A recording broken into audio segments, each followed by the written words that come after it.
उसकी वजह से आपका ओवुलेशन टाइम पे नहीं होता, you either get a ready heavy, it's not a small thing जिसको आप टेकन फॉर ग्रांटेड ले सकते, बट बिकॉज मैंने पीसीओडी को ऑलरेडी ट्रीट किया है अपने लिए और मैंने ये सारी चीज़ें बहुत नेचुरल तरीके से की हैं। मैंने कोई दवाइयों के बारे में यहाँ पे मैं बात नहीं करती, हमें पता हम तेल कौन सा डाल रहे हैं, हम मीठा कितना डाल रहे हैं, मसाले कितने डाल रहे हैं, कौन सी क्वालिटी के मसाले डाल रहे हैं, कितने दिन पहले का खाना है। सो फर्स्ट थिंग, पीसीओडी एक लाइफस्टाइल डिसऑर्डर है, वो एक्चुअली कोई बीमारी नहीं है एक तरीके की, लेकिन एक लाइफस्टाइल की वजह से होने वाली परेशानी है जो एक लड़की या एक वुमेन की बॉडी में हो सकती है। इसमें क्या होता है कि जब आप अपना लाइफस्टाइल ठीक से मेंटेन नहीं करते और आपके हार्मोन्स इम्बैलेंस होते हैं, उसकी वजह से आपके ओवरीज में सिस्ट होने लगते हैं और उसकी वजह से आपका ओवुलेशन टाइम पे नहीं होता, you either get a really heavy period or your period goes missing altogether, और आपको इरेगुलर पीरियड्स होते हैं, मतलब आज है, 2 महीने बाद है, फिर 3 महीने बाद है, there is no cycle to it because आपका ओवुलेशन टाइम पे नहीं हो रहा है। So that is what PCOD looks like बाहर से, लेकिन एक्चुअली आपके साथ उसके अलावा क्या क्या इश्यूज होते हैं symptoms wise. You will get a lot of acne, mostly लोगों को एक्ने का इशू होता है, हेयर फॉल होता है, हेयर थिनिंग होती है, बॉल्डिंग का भी प्रॉब्लम होता है, कुछ लोगों को लड़कियों को फीमेल बॉल्डिंग की प्रॉब्लम आती है, फिर वेट गेन होता है, बहुत सारे केसेस में वेट गेन होता है, कुछ केसेस में वेट लॉस भी होता है, बट ज़्यादातर केसेस में मैंने वेट गेन का ही देखा है जिनको भी पीसीओडी का प्रॉब्लम है। प्लस आपके मूड स्विंग्स बहुत ज़्यादा होते हैं और जब जैसे ही आपके पीरियड्स क्योंकि टाइम पे नहीं आ रहे हैं, आपका ओवुलेशन ठीक से नहीं हो रहा है, तो इनफर्टिलिटीज़ के इश्यूज भी आगे जाके हो सकते हैं, स्पेसिफिकली अगर आप ट्राई कर रहे हैं प्रेगनेंसी के लिए। सो ये सारी चीज़ें आपके साथ पीसीओडी में होती है। It's not a small thing जिसको आप टेकन फॉर ग्रांटेड ले सकते हैं। It's a female body, you have to take care of it, we were meant to be taken cared of. So अगर आप अपनी बॉडी का, अपने माइंड का ख्याल नहीं रख रहे हैं, तो थोड़ा सा भी अगर आपके हार्मोन्स इधर उधर होते हैं तो उसकी वजह से आपको पीसीओडी, थायराइड जैसे इश्यूज हो सकते हैं। Personally I went through PCOD, मुझे थायराइड नहीं था, touchwood, God has been kind to me, but because मैंने पीसीओडी को ऑलरेडी ट्रीट किया है अपने लिए और मैंने ये सारी चीज़ें बहुत नेचुरल तरीके से की हैं। मैंने कोई दवाइयों के बारे में यहाँ पे मैं बात नहीं करने वाली हूँ। जो लाइफस्टाइल चेंजेस मैंने किए हैं, that I am going to discuss today. Okay, so the first thing that we are going to discuss is stop eating in plastic containers. तो हम लोगों के घर में आजकल जो है प्लास्टिक के कंटेनर्स में खाना आता है बाहर से, और हम लोग प्लास्टिक की चीज़ों में खाना पैक करके रखते हैं या फिर उसमें खाते भी हैं। ये एक चीज़ थी जो मैंने बहुत साल पहले छोड़ दी थी, दैट आई डोंट अगर मैं घर पे हूँ तो मैं बिल्कुल ही प्लास्टिक की चीज़ों में नहीं खाती, ना ही प्लास्टिक की चीज़ों में खाना गर्म करती हूँ या फिर गर्म खाने को प्लास्टिक की चीज़ों में रखती हूँ। प्लास्टिक किसी भी तरीके से सेफ नहीं होती है, उसके अंदर माइक्रो प्लास्टिक्स होते हैं जो हमारी बॉडी में रिलीज होते हैं, और अगर आप गर्म खाने को प्लास्टिक की चीज़ में रख रहे हो तो उसके अंदर केमिकल रिएक्शन होता ही है, प्लास्टिक पिघलती है, आप चाहे कितनी अच्छी क्वालिटी का क्यों ना ले लो, plastic is plastic. So if those kind of harmful chemicals are going into body, it is going to damage it for sure. तो ये एक प्रैक्टिस तो मैंने बहुत सालों से की है कि मैं प्लास्टिक की चीज़ों में ना खाना खाती हूँ, और अगर बाहर से भी आता है तो आई मेक श्योर या तो वो कागज़ की बनी हुए हों, एल्यूमिनियम ना हो। हाँ, एक और चीज़ राइट, कि मैं एल्यूमिनियम की चीज़ों में भी खाना नहीं खाती, और मैं बाहर से चीज़ें वैसे भी कम ही ऑर्डर करती हूँ। एंड आई ट्राई कि अगर जो भी खाना आ रहा है वो कागज़ की चीज़ों में हो, कागज़ के बने हुए कंटेनर्स हो, instead of going for plastic container. Thing, have to water on room temperature और वार्म। मैं कभी भी चिल्ड पानी नहीं पीती। ये चीज़ मैंने ना चाइनीज़ मेडिसिन का के बारे में मैं स्टडीज़ पढ़ रही थी, उसमें था कि लड़कियों को ठंडा पानी, जो चिल्ड पानी होता है, फ्रिज का पानी, वो नहीं पीना चाहिए, उसकी वजह से आपकी पीरियड हेल्थ पे या मेंस्ट्रुएशन हेल्थ पे इश्यूज आते हैं। Because I just wanted to make sure that मेरी रिप्रोडक्टिव हेल्थ में कुछ प्रॉब्लम नहीं आए, उसको ध्यान में रखते हुए मैंने पिछले कुछ 5-6 सालों से ठंडा पानी पीना बिल्कुल बंद कर दिया है। मैं या तो घड़े का पानी पीती हूँ या फिर नॉर्मल रूम टेम्परेचर पानी पीती हूँ। दिल्ली में जबकि इतनी गर्मी होती है उसके बावजूद भी मैं चिल्ड पानी नहीं पीती, और अगर मेरा बहुत मन करता भी है ठंडा पानी पीने का तो मेक श्योर कि मैं थोड़ा सा ठंडा पानी लेके उसके अंदर नॉर्मल पानी मिक्स करूँ, मिक्स पानी पीऊँ, ना कि बिल्कुल चिल्ड। तो चिल्ड पानी पीना मैंने बिल्कुल बंद कर दिया था। Third thing is that practice 80-20 principle while eating. It means 80% of time I eat घर का खाना, नॉर्मल हेल्दी खाना जो भी आपके घर में बनता है।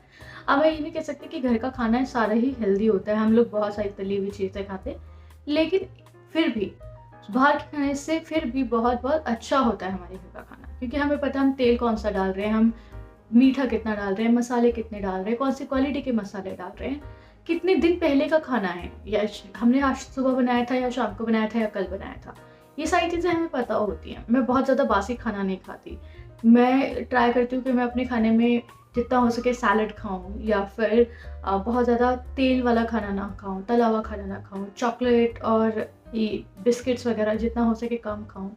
हालांकि मैं चॉकलेट खाती हूँ, but 70% dark instead of going for whole sugar वाला चॉकलेट। इसके अलावा 80% ऑफ द टाइम मैं जंक फूड नहीं खाती।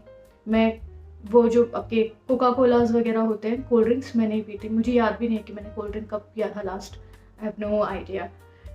पिज़्ज़ाज वगैरह के साथ भी मैं कभी कोल्ड ड्रिंक नहीं पीती। आई मेक श्योर कि अगर मैं कोई भी एक मील ले रही हूँ जो कि एक जंक फूड है, फॉर एग्जाम्पल मैं पिज़्ज़ा ले रही हूँ, तो मैं पिज़्ज़ा के साथ कोल्ड ड्रिंक नहीं लूँगी। कॉम्बिनेशन बनता है नहीं बनता, that is not the thing, but I make sure कि अगर मैं 20% ऑफ द टाइम जो मैं जंक खा रही हूँ उसमें भी मैं कट डाउन करने की कोशिश करती हूँ। आई ट्राई कि मैं किसी फ्रेंड के साथ खा रही हूँ, so that I am not eating the whole thing, और जितना भी हो सके उसको उस चीज़ को कट डाउन करने की कोशिश करती हूँ मैं। एंड 80% ऑफ द टाइम तो आई जस्ट ईट क्लीन, घर का खाना। पर इसका मतलब ये नहीं कि मैं अपने आप को डाइट वगैरह करती हूँ, I don't starve my self, लेकिन ये है कि बाहर का जंक फूड और बाहर का स्ट्रीट फूड मैं नहीं खाती हूँ ना।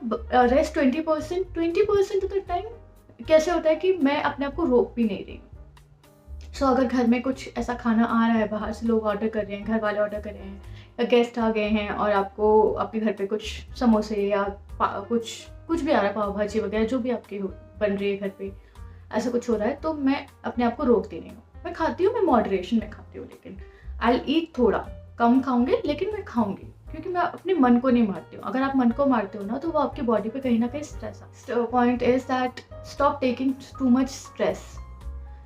Stress is a big cause of PCOD. ज़्यादातर जो पीसीओडी के केसेस आते हैं वो आपके वर्किंग लड़कियों के, या फिर वो लड़कियां जो घर से बाहर जाती हैं, काम करती हैं, पढ़ाई करती हैं, उनके केसेस में देखा जाता है। क्यों? क्योंकि we take a lot of stress. हमारे स्कूल कॉलेज और हमारे ऑफिस के लाइफ का बहुत ज़्यादा स्ट्रेस हम पे होता है। हम लोग बहुत ट्रैवल करते हैं। We are putting our bodies in a state जहाँ पे आप कॉन्स्टेंटली सर्वाइवल मोड में रहते हो, फाइट और फ्लाइट वाले मोड में रहते हो। अगर आप if you know about this term, basically you are always in your survival mode, you are not relaxed any time. So उसका इम्पैक्ट विमेन बॉडी पे बहुत ज़्यादा आता है। तो if you are taking a lot of stress, एक तो पहले आपका स्कूल कॉलेज है, ऑफिस से आप नहीं छोड़ सकते obviously, but if you are taking additional stress as well, उस पर ओवर थिंकिंग की वजह से, किसी रिलेशनशिप इशूज़ की वजह से, if you are taking a lot of stress, that is going to do a lot harm. आप बाहर की सारी चीज़ें ठीक कर भी ले, लेकिन अगर आप अपना स्ट्रेस लेवल्स कम नहीं कर रहे हैं, तो आपका हार्मोनल जो इम्बैलेंस का प्रॉब्लम है, जो पीसीओडी का प्रॉब्लम है, वो दूर नहीं होने वाला है। Let me tell you very clearly. So over the period of time, I started practicing this कि मैं overthink ना करूँ चीज़ों को लेके। मैंने अभी एक ऐसे रूल बना लिया कि ओके, जब तक चीज़ें होंगी नहीं मेरे साथ, तब तक मैं उन चीज़ों के बारे में नहीं सोचूंगी कि मुझे उसके बारे में करना क्या है।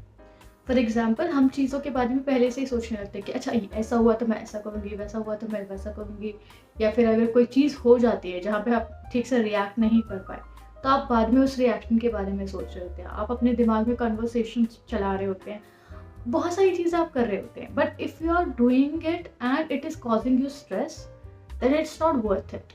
सो a principle that help me is, जब कोई सिचुएशन मेरे पास आएगी, रियलिटी में मेरे साथ होगी, तब मैं वो अपना जो भी उस टाइम पे करना होगा करूँगी। मैं पहले से प्रिपेयर नहीं कर सकती, क्योंकि even if you are preparing yourself, even if you are thinking about scenarios कि अच्छा ये हुआ तो मैं ये करूँगी, और अगर सच में वैसा कुछ हो जाता है ना, तो भी उस टाइम पे आप रिएक्ट कर ही नहीं पाते हो। जैसा आपने प्लान करके बैठे थे ना अपने दिमाग में, उस टाइम पे कुछ याद नहीं आता है, कुछ आप वैसा कर नहीं पाते। उस टाइम पे जो भी आपका इंस्टिंक्ट है, जो भी आपके पास चीज़ें अवेलेबल हैं, जो भी सिचुएशन है, उसके हिसाब से आप रिएक्ट करते हो। तो there is no point of thinking over thinking basically, there is a point of over thinking about any situation जो अभी तक आपकी लाइफ में नहीं हुई है, ठीक है। तो every time I am going into that over thinking का लूप ना, तो उसको ओवरकम करने के लिए मैं यही सोच रही हूँ, जब होगा तब का तब देखा जाएगा, अभी मैं नहीं सोच रही हूँ इस बारे में।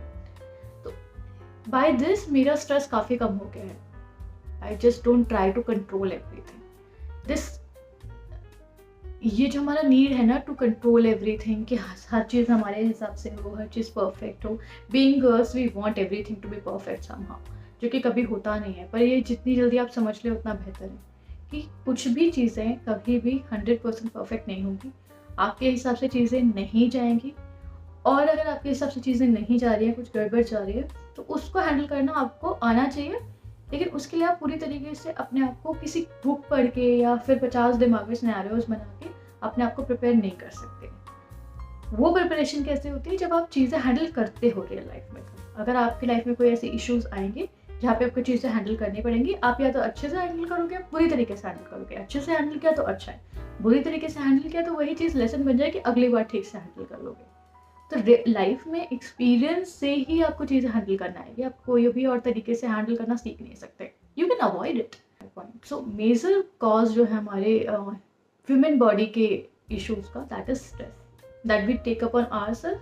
कोई मैं बोल नहीं रहा, फिर भी हम ही ले रहे हैं, तो we are the culprit over. The next thing is, if you are going for medicine, because मैंने हर तरीके की मेडिसिन ट्राई की है for PCOD. I have tried allopathy, मैंने कॉन्ट्रासेप्टिव पिल्स ली है, मैंने होम्योपैथी ट्राई किया है, मैंने आयुर्वेदिक मेडिसिन ट्राई किए हैं, काढ़े वगैरह सब कुछ ट्राई किया है। Never go for allopathy. First of all तो पीसीओडी का टेस्ट वगैरह जो भी होगा आपको आप करवाओगे ऑब्वियसली, तभी आपको पता चला होगा कि आपको पीसीओडी है। और कहीं ना कहीं किसी ना किसी पॉइंट पे अगर if you have that much serious issue, तो आपने कॉन्ट्रासेप्टिव पिल या फिर जो भी मेडिसिन आपके डॉक्टर ने दी होगी आपने ली भी होगी। तो उसका कैसे होता है कि जब तक आप मेडिसिन ले रहे हो तब तक तो सब ठीक है, you will get your periods and शायद एक्ने वगैरह का इशू भी चला जाए, क्योंकि you are getting your periods on time, your hormones are working on time, but you are making them work. तुम उसके ऊपर चाकू रख के उनसे काम करा रहे हो, ठीक है। आप बाहर से एक्सटर्नल आप उसको डोज दे रहे हो ताकि आपका बॉडी के हार्मोन्स ठीक से काम करें। They are not working on their own, you are making it work. आप हमारी बॉडी सेल्फ हील्ड होती है।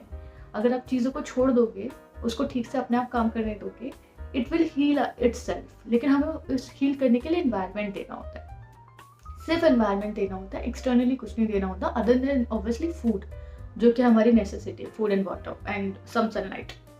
सो अगर आप पिल्स के भरोसे अगर आप अपनी बॉडी के हार्मोन्स चला रहे हो, that is not solving the issue, is just उस टाइम के लिए वो टेम्परेरी एक सॉल्यूशन, दैट्स इट। लेकिन हाँ, आयुर्वेदिक मेडिसिन ने मुझे हेल्प किया है। तो अगर आपके पास ऑप्शन है तो go for always Ayurvedic medicine instead of going for the allopathy. क्योंकि आयुर्वेदिक में क्या करेंगे ना वो लोग आपको, अगर आप किसी अच्छे आयुर्वेदिक डॉक्टर के पास जाएंगे तो वो आपको पहले तो वेट लूज करने के लिए बोलेंगे, स्ट्रेंथनिंग करने के लिए बोलेंगे, टाइम पे उठना, टाइम पे खाना, आपकी पूरा जो रूटीन है उसे ठीक करने के लिए बोलेंगे, which is again the first step that should be. And उसके अलावा जो वो मेडिसिन देंगे, क्योंकि वो प्लांट बेस्ड मेडिसिन हैं, क्योंकि वो Ayurvedic medicine, they are very safe for your body. So if you are going for medicine, go for Ayurvedic medicine. और ये मेरा 10 आई स्टार्टेड लाइक 15, हाँ मतलब 10 साल का एक्सपीरियंस है, 10-12 साल का एक्सपीरियंस है मेरा, which I am sharing it with you. So please don't take it light. Next is fix your sleep cycle. जो आप ये रात को 12-1-2 बजे तक जाग रहे होते हैं, उसकी वजह से जो आपकी बॉडी पे स्ट्रेस आता है, you don't realise it but it's really bad for you. So make sure that you have a good sleep cycle. It means you are sleeping on the same time, you are waking up on the same time. अगर मैं 11 बजे सो रही हूँ तो मैं 7 बजे उठ रही हूँ, या अगर मैं 12 बजे सो रही हूँ तो मैं 8 बजे उठ रही हूँ। जो भी आपका स्केड्यूल है, don't overdo it, don't go beyond 12 बजे। प्लीज़ ट्राई कि जितना हो सके आप 10 बजे के आसपास सो जाएं, और उसके बाद आप 7-8 के आसपास उठ जाए, ठीक है। अब जितना जल्दी सोएंगे, जितना जल्दी उठेंगे, तो आपकी जो क्या कहते हैं उसको, सर्कैडियन रिदम बोलते हैं, basically the natural phenomena of your body, ये जिसको 8 घंटे की नींद चाहिए वो अपने आप उठनी चाहिए। अलार्म की ज़रूरत आपको नहीं पड़नी चाहिए। दिन सनराइज़ के साथ आपकी बॉडी जगनी चाहिए, आपका दिमाग अलर्ट होना चाहिए, और सनराइज़ के बाद आपका दिमाग जो है, आपका दिमाग और आपकी बॉडी शट डाउन होने लगती है। तो उस रिदम के साथ ही you need to work upon. Point है वो बहुत इंपॉर्टेंट है, it help me a lot, that is move your body more. So पहले जो है मेरा बहुत ज़्यादा सेडेंट्री लाइफस्टाइल था, मैं बिल्कुल एक्सरसाइज नहीं करती थी।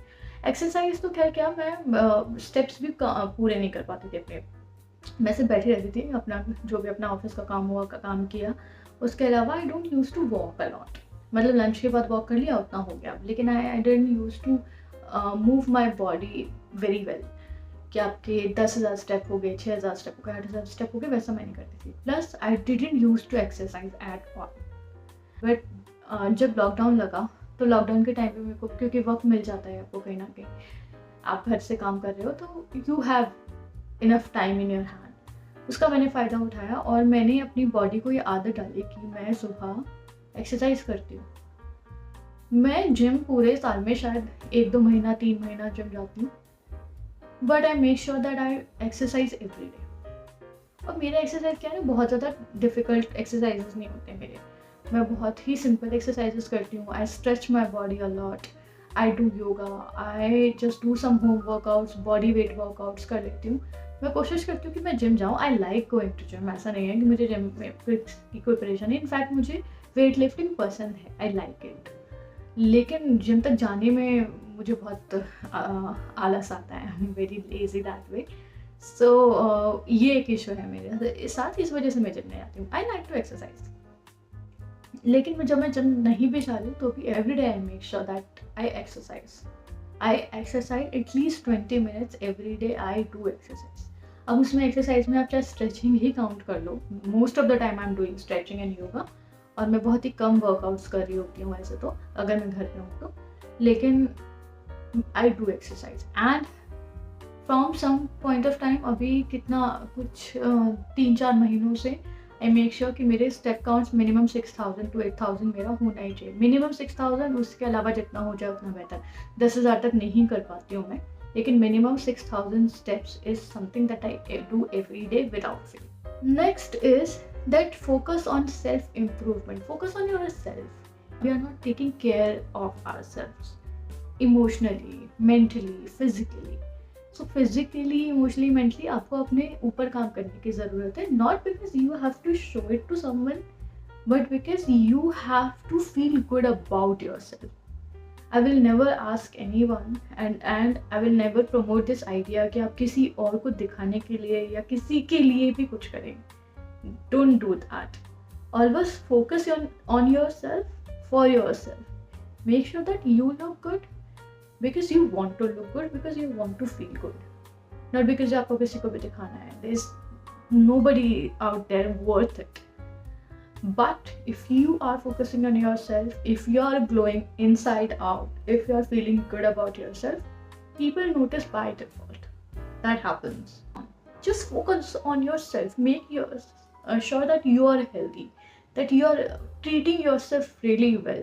So when I say treating yourself very well, I mean that whatever you're eating, whatever going inside your body should be of the best quality possible.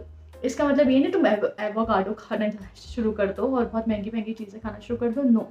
The best quality means go for fruits, go for salads, go for soups, go for, अगर आप बाहर जा रहे हो तो sushi खाओ instead of a pizza. Pizza is junk food, your body doesn't deserve junk food, your body is just of fine dining. What I'm trying to make you understand is make sure that you treat yourself to the finest. When it comes to your jewelry, it should be the finest. It should be the high quality one. Whatever skincare you're doing, it should be the good quality one. I'm not saying that go for luxury. I don't have luxury. I don't do a luxury thing at all. I don't have that much of money to spend on. I do have money, but I don't spend on it. But the good quality one instead of the cheap one. देखो cheap one का क्या है ना, 3-4 आप खरीदोगे, ठीक है, उसका कुछ इम्पैक्ट आपकी बॉडी पे आएगा, कुछ इम्पैक्ट आपकी स्किन पे आएगा। उससे बेहतर है कि आप थोड़ा सा पैसा सेव करके एक अच्छी क्वालिटी का खरीद लो। और इंडियन मार्केट का क्या है कि अच्छी क्वालिटी की चीज़ें डिसेंट बजट प्राइसिंग में मिल जाते हैं. Make sure you treat yourself really well in that terms. In terms of आपकी mental health, treat yourself in a manner that your energy is not up to the other person. If someone is not worth your time, don't give your energy and time to that person. Don't put stress on your mind because of someone else who is not even worth it. Right? Don't do that. And when it comes to your physical health, make sure you take care of it, because that way you are respecting yourself. If you're taking care of your health, it means you love yourself, you respect yourself enough that you are not willing to put yourself in jeopardy, and basically you are not putting yourself at risk of any disease and getting out of shape. You are doing it for yourself, to making sure that you feel good, you feel energized, you feel beautiful in your body. Okay, for example, right now I feel good about myself. I feel that I'm looking really pretty. I really don't care that even if you don't feel that way, because there are other people who are more beautiful. Obviously पूरी दुनिया पड़ी है जो कि बहुत ज़्यादा खूबसूरत है मुझसे. But right now in this moment I am feeling good. जबकि मेरे बाल उलझे हुए, ठीक है, मेरे बाल उलझे हुए हैं और I am not best dressed up, but I feel good. All I had done is put a lipstick, have my glasses, and I look best. And I feel good about it. I don't need anyone's validation to make me feel कि मैं अच्छी लग रही हूँ.